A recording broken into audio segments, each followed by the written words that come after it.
माझ्याकडे तर सोडून दे, अलीकडे कामात सुद्धा लक्ष नाही देतेस, ऑफिसला जात नाहीयेस, कंपनीच्या इम्पॉर्टंट मीटिंग सुद्धा मिस करतोयस. काय चाललंय काय तुझं नेमकं? हां, मला कधी कधी काय वाटतं माहितीये, कंपनीची एवढी मोठी जबाबदारी तुझ्या खांद्यावर दिली ना, ती चूक झाली माझी.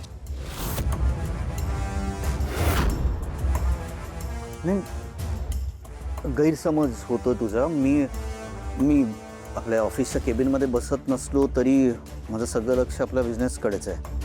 एक्सपान्शन कसं करायचं, नवीन वेंडर्स कसे मिळवायचे, यातच माझं सगळं लक्ष अडकलं. विचार फक्त बिझनेस बिझनेस आणि बिझनेसचा चालू आहे. असं जर का असेल तर ते दिसत तर नाहीये.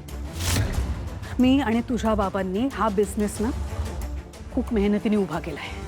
तेव्हा बिझनेस कसा करायचा हे तुझ्यापेक्षा जास्त मला कळतं. खरं आहे तुझं, तुला ऑब्वियस. मी खरं सांगू, मला तुझी लक्षणं काही ठीक दिसत नाहीयेत राजकुमार. तुमचा फोन वाजतोय सारखाच. भैरवीचा फोन आहे, बघा काय म्हणते.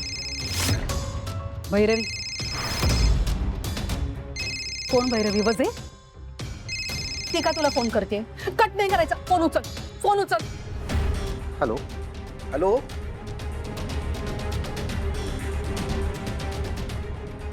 त्यांनी कट केला, बहुतेक चुकून लागला असेल त्यांचा फोन. खोटं नाही बोलायचं माझ्याशी.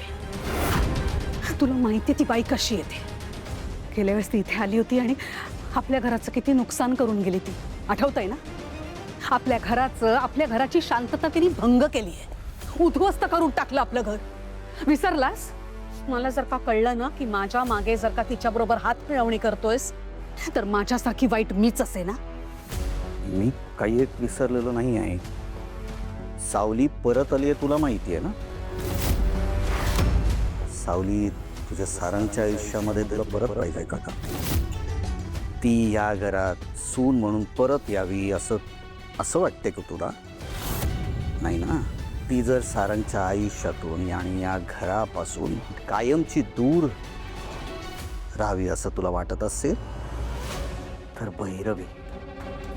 भैरवी हा एकच पर्याय आहे आपल्याकडे. अजिबात नाही. गेल्या वेळेस सुद्धा इथे येऊन ती येऊन राहिली होती ना, तेव्हा काय झालं विसरलास तू? आपला हेतू साध्य झाला नाही का?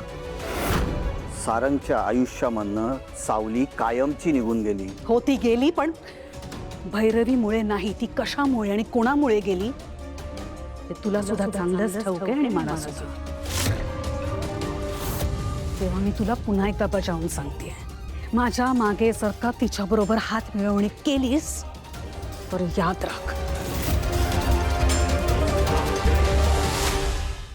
राजकुमार, मला पण भेटव ना त्या भैरवीला. कशाला म्हणजे विचार कर तू सुद्धा.